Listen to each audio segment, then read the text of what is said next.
If you wonder why you lose at chess, then I'm going to tell you right now. I'm going to be playing 2 chess games against people that are lower rated than me, and I'm going to explain every single chess move that I am doing and what it is that my opponents are doing wrong. Now, I did this video a couple of months ago, and many of you really liked it, so I thought, you know what? Let's talk more about good and bad chess moves to make people start playing good chess moves and stop playing bad ones. Let's go! Okay guys, I'll be playing a 5+5 game, and I'm playing right now in my authorized by chess.com speedrun account.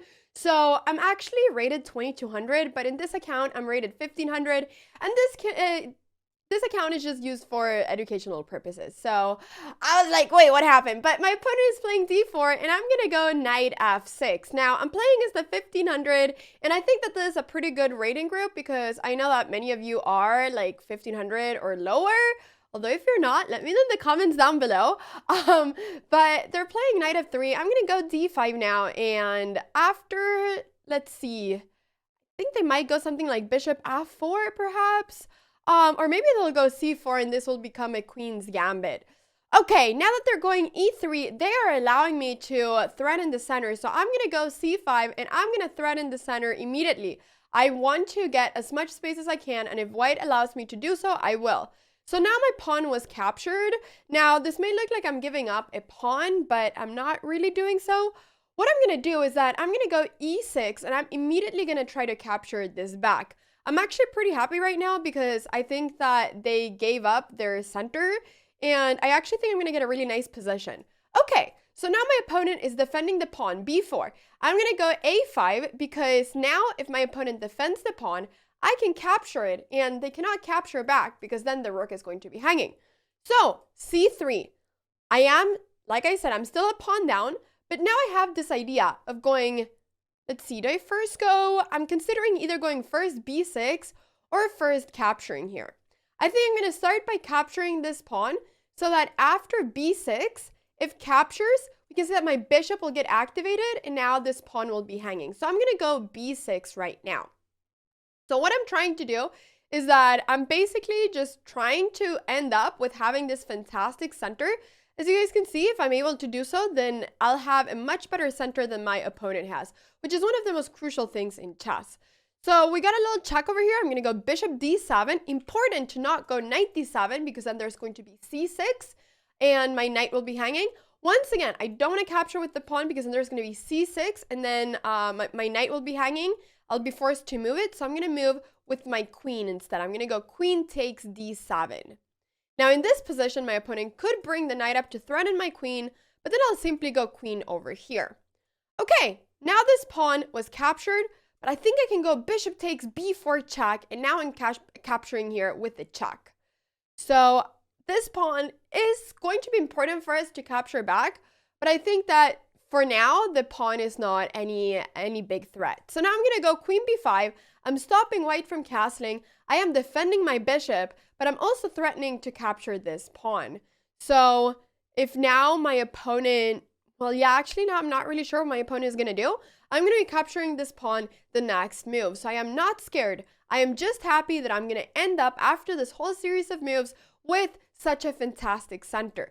So now the knight went up, my queen is under attack. I need to make sure I don't blunder my queen. And what I'm going to do is that I'm going to capture this knight because if I would have captured this pawn immediately, maybe something like rook b1 would be here. And it's really scary to have your bishop and your queen in the exact same file because they might get pinned. So now I'll capture this and it's equal material now. I'm not a single pawn down and I'm pretty happy.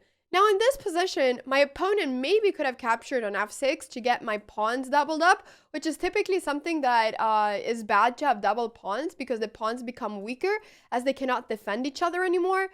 But my opponent chose to not do so because in this position, it would have led to maybe me having some check first, or in general, this bishop is pretty strong, so my opponent doesn't want to give it up.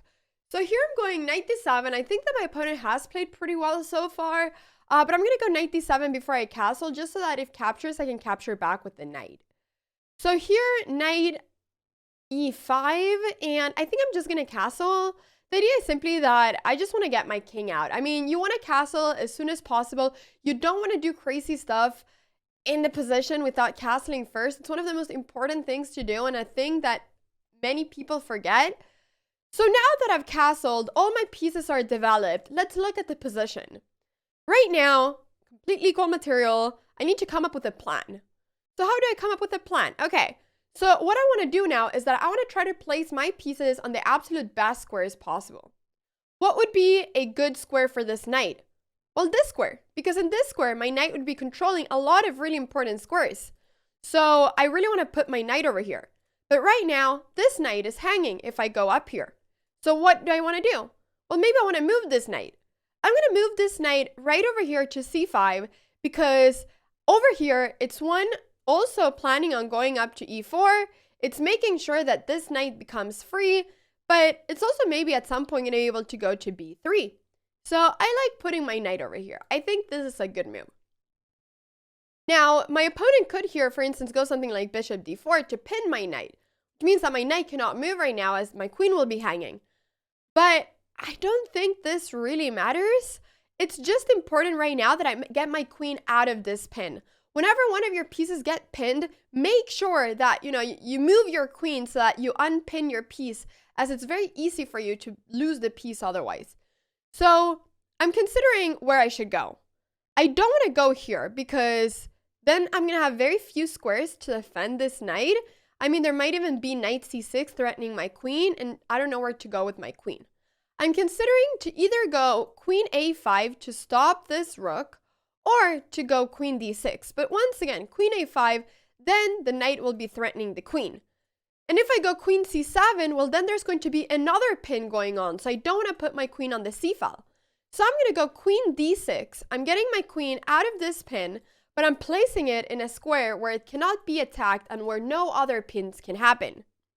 So now this queen is threatening the knight, and I need to decide, do I want to move this knight or do I want to go rook c8? Well, if I go rook c8, the issue is that after my opponent puts another queen here, this rook might get pinned. I mean, the knight will get pinned, and this rook, if I ever move my knight, might be captured. So I don't like that. Instead, what I'm going to do is that I'm going to move this knight. Now, I could either go up to e4 like I wanted initially, or I can try to come up with a new plan and go knight a3 and try to go knight b4. But I think I'm going to place the knight on e4 because this feels like the best square for my knight.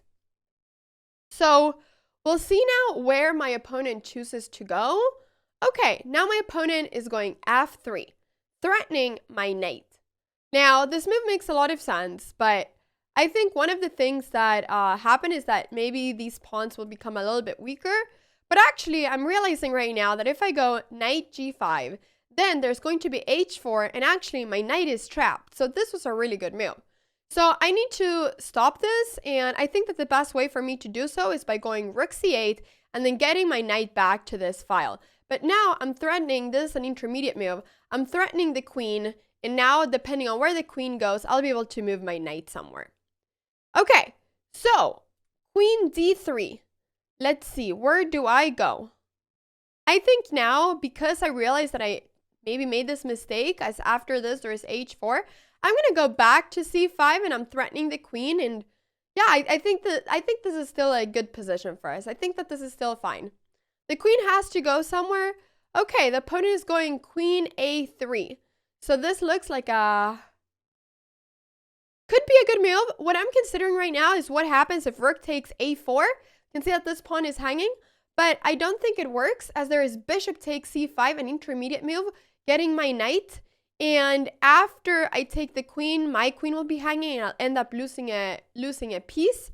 So after this and this, if I go rook, let's see, if I go rook takes, then this is going to be falling. Yeah, I'm not a fan of that. I do not want to take, I cannot move my knight because this is all pinned right now.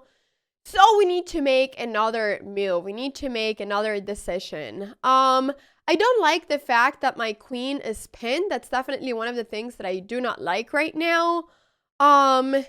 So I am considering if I should move my queen somewhere, which I think I will. Either I can move my queen somewhere, I can try to go knight e8. Let's see. Or I could go knight b7. Actually, guys, I'm gonna go knight b7. The idea of this is that I'm moving my knight and I'm right now unpinning my queen.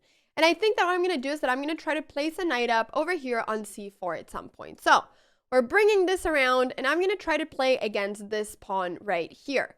Now, in this position, I need to be a little bit careful. I mean, in a dream world, this knight would not be here so that I can just go up here. So I really want to go knight d7, but it's going to be kind of hard to do so.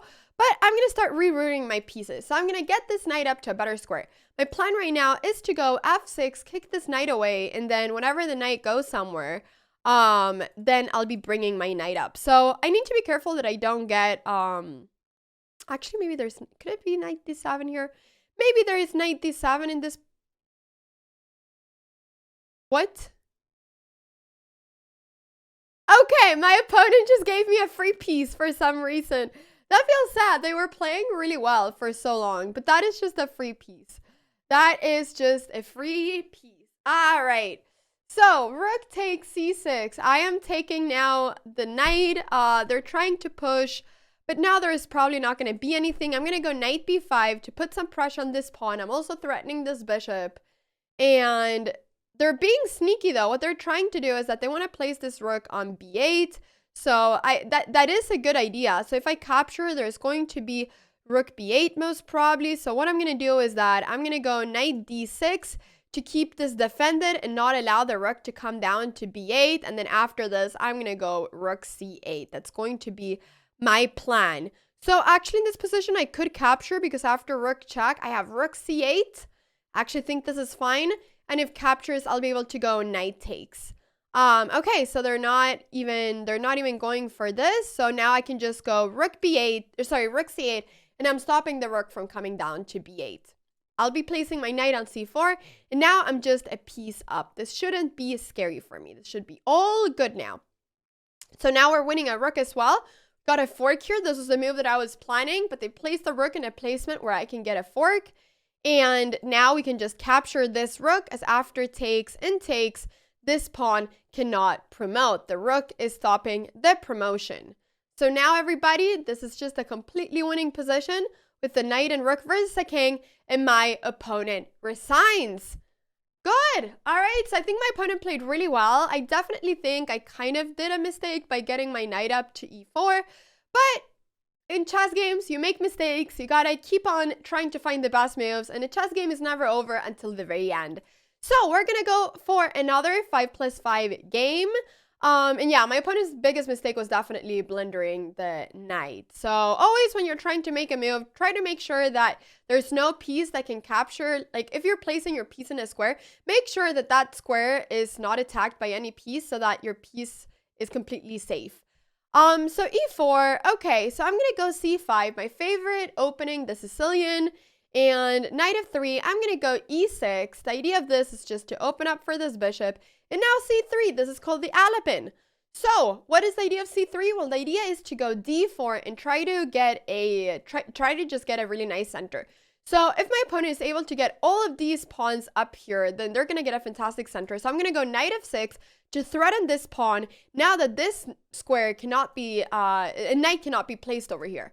So after pawn push, I'll go knight d5, and after d4, I will capture. This is all theory, and whenever your opponent has a really nice center, you want to start dominating it. So you want to attack one of the central pawns. So I'm going d6 here to threaten this pawn on e5, and after this check, I am not worried. I will simply get a knight out. I will develop at the same time as I am blocking the check. I'm not worried about this. Okay, knight c3. Now my opponent is saying, hey, I'm threatening your knight over here. I could either take or I could not, but I'm going to capture.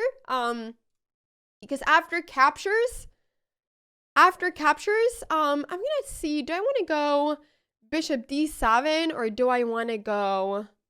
If I take here, then the knight is going to be coming up. What I'm going to do actually is that I'm going to go bishop e7 and I'm going to castle as soon as I can. And after that, I'll be trying to capture this pawn, because if my opponent takes with this pawn, then this pawn over here is going to be completely useless. This is the start of a chain and there's no pawn defending this. And if this pawn is not even defending any other pawn, the pawn is just going to look stupid over here. it's not going to have any purpose. So maybe my opponent wants to go c4, but then, you know, this bishop will be a little bit stuck. So now I'm capturing on c6. My opponent could right now go takes, to once again play against this pawn, but then maybe I can go c5. So what do we do here? What do? We could go c5. I actually kind of like c5, but I also really like going d5 and saying this bishop is just terrible. I'm actually going to go d5 just to play against this bishop. You can see that if I would have opened up over here, this bishop would have become good, but now the bishop is not good anymore. So I'm going to go c5 now. I'm immediately challenging the center, and after this, I'm going to develop the last piece. Development, everybody, is absolute key in chess. So I'll be getting this bishop out somewhere, either over here or over here. Let's see. I think that so far my opponent is playing really well. A4, this move makes sense. It's trying to get a little bit of space over here. And I am right now considering, where does my bishop want to go? I actually think that I want to stop this pawn from keeping on pushing. So I'm going to go a5 to not have this pawn get a lot of space on the queen side. And I'm actually going to choose to put my bishop on this diagonal because it's the only diagonal that is open. And long-range pieces such as bishops and rooks, they want to be in files or diagonals that are open so that they can have as much movement as possible. So putting the bishop over here to me makes more sense than putting it over here where it's blocked by a big chain of pawns. So bishop a6, and now after captures, I'll be capturing back the pawn, and now this pawn is going to become pretty weak. So my queen is under attack. I need to put the queen in a good square, and I'm considering going queen b6, but then the rook might attack my queen, and I don't like that. So I think instead I'm going to go queen c7, and I'm going to place the queen over here. Now, if my opponent would place rooks on the b file, I will do so too. Okay, my opponent now wants to exchange. I don't mind exchanging. I think that what I'm going to do is that I'm simply going to go rook b8 to take control of this open file. If exchanged, then I'll just take back, and then I'll place this other rook on c8 to play against this pawn. Because I am right now realizing that the weakest pawn that my opponent has is this one right here. So I'm going to go ahead, and my plan right now is just going to be to play against that pawn. So here, this was a good move because now if I ever capture, then the pawn will capture back, and then my opponent's pawn will not be so bad. So I'm going to try to annoy my opponent a little bit. I'm going to go queen e7 with the idea of going bishop a3 and threaten this rook, and then maybe try to bring my rook up to b2. I'm going to try to activate all my pieces. If my opponent ever exchanges here, then I'll be able to capture, and I'll be able to double up several pieces on this file to put pressure on the c pawn. Sorry guys for my arrows being so bad. I don't have good aim, which is why I became a chess player and not an FPS player. So yeah, guys, this is not a knight, it's a bishop, Anna. It's a bishop. So bishop a3 is the plan over here.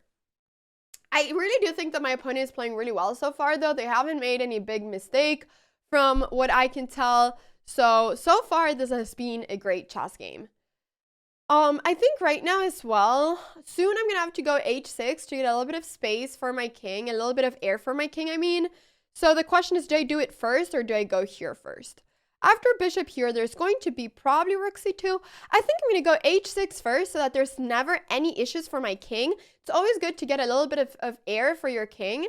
And okay, now my opponent is starting to go a little bit crazy. They're going h3 and g4. And why do I say that they're going crazy? Well, because you typically don't want to push the pawns in front of your king, because it's very easy for the king to become weak. Now, why is my opponent doing it? Because they want to attack me. But actually, this is going to be more weakening for their own king than mine. And I see a lot of lower rated people doing this mistake, that when they do not know what to do anymore in the position, they just start pushing the pawns in front of the king. And that is not always a good idea. So now that I have improved, well, I have improved my king's position. I actually want them to start pushing here. I'll be pretty happy if they do so. So what I'm going to do before anything is that I'm going to place all my pieces in the absolute best square possible. So I'm going to see, do I go bishop c4? Could be an idea. Or I could go bishop a3 first. Or I could go rook b3. There's a lot of moves that I could do. Actually, I'm going to go rook b3 with the idea of doubling up over here. And then later on, maybe threaten to go bishop a3. But king g2. Okay, now it definitely feels like this is a position where my opponent doesn't really know what to do. Another idea with rook b3 was actually that I was threatening to capture here, and if pawn takes, this is hanging, which is probably why they went king g2. But now I'm able to double up my rooks, and now I think I have a big advantage in this position. Because this move is coming, and my opponents, or sorry, my rooks are just so strong in the b file. And now rook b1 is never going to be possible, so I'm definitely dominating on the queen side. So whilst my opponent has been doing a little bit of random moves over here, I've been able to place my pieces on the best squares possible. Okay, so h4. What I'm seeing right now is that there's several pieces that are kind of weak right now. Or at least these two pawns are weak. And my queen is right now threatening this pawn, but the knight is defending it. But what I'm thinking right now is there any way for me to exploit these weaknesses? So one move that comes to mind immediately is to capture. Because right now, if the knight captures, maybe I can capture on h4. Maybe. So this is the first move that comes to mind. What is another move that comes to mind? Well, definitely rook b2. Threatening the queen. And if takes and takes, there's rook here. I need to think here. This is the first move that comes to mind. Typically in positions like this, where there's a lot of stuff that's going on and where you feel like, okay, this may be a crucial moment. My opponent is soon going to be starting to attack me, but I'm threatening stuff on the queen side. This is the moment where you want to start thinking and calculating. And when you calculate, you want to follow the method. I've talked about it quite a lot of times in previous videos, but you want to follow the method of checks, captures, and attacks. You want to analyze every single check, every single capture, and every single attack. So there's no checks in this position, but there's several captures, and you want to analyze every single one of them. So first capture to me that looks normal is to capture here. So bishop takes and pawn takes, rook here. Queen is under attack. Where does the queen go? It's not really obvious if this is good. This just looks really good. Queen takes. Queen takes. This is the move that's kind of making me not want to do this. There might be bishop here where I'm threatening the knight. And I like that. I like that a lot, actually. Because I don't see how my opponent is going to defend this pawn if I'm able to take away the piece that's defending it. So actually, I do like that. And if pawn takes, I guess I can always go for this. And the idea, the reason why I'm doing, but I'm also wondering what happens if I go rook here immediately. There might be rook c2. That might be the thing. Yeah, I like taking here. If pawn takes, rook d3, I believe. And I don't know where the queen goes. I don't think the queen has any good squares. Because I'll be able to double up my rooks over here then. So I'm going to go rook d3. I'm threatening the queen. The queen could perhaps capture here. And now this is going to become really crazy. Okay, instead of my opponent is going queen f4, I was going to go rook b3 if captures and try to take there. So what I'm going to do now is that I'm going to go rook b3. And I'm threatening to capture this knight. And if the knight moves, then this pawn is going to be hanging. And I think that this is just really good. I think that the whole plan of h3, g4, g4, h4, this was just a bad plan of my opponent. My opponent had to try to stop me from getting my rooks in and get such a dominant position on the queen side. They should have gone rook b1 or something earlier to stop me from getting control here. So, rook b3, I think that this is really good. I don't really see how my opponent is defending. I think that this is just completely winning for me now. So the knight is going back, and I'm going to capture this pawn now. I have a lot of different threats right now, but one of the biggest ones is probably to go g5 and force this queen out of the protection of g4. This is, I think, the biggest threat.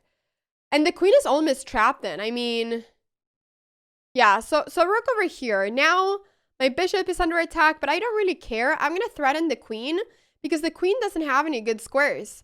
All the squares that are defending the g4 pawn are taken by me. So my opponent cannot defend this pawn anymore. So I think queen f6 is one of the only moves that my opponent can do, or queen c1. But then I'll be capturing here, and this is just going to be a checkmate pretty soon, I think. Because we can see that if the king ever escapes to f1, this bishop is dominating here. I mean, it's a fantastic bishop. So I'm going to go queen takes g4. This is a free pawn right now. And if king here, this is actually a checkmate. Okay, guys, so this is really pretty. We can see the king is on the same diagonal as my bishop. No, they didn't let me checkmate. No! Okay, this is a checkmate. Alright, they didn't let me checkmate. They resigned before. Alright, that's fine. But yeah, this would have been a checkmate. Rook d1, checkmate. So this is quite nice, actually. But the idea is that it's a double check. I'm checking both with the rook and with this bishop. So it's 2 checks in 1. All right, everybody. I hope that that was helpful. I hope that you learned something. I know I went a little bit fast paced maybe, but what I'm just trying to do is that I'm just trying to explain what my moves are, and hopefully, you know, you can follow my thought process and you can see how it is that I'm beating this 1600 rated players that, you know, maybe you have a little bit harder time beating. So hope that you guys found this helpful. Let me know in the comments down below if you want me to do more videos like this, and I'll see you all in the next video. Thank you guys so much for watching, and good luck with all your chess. I believe in you. You guys can become fantastic chess players. I'll see you all in the next one.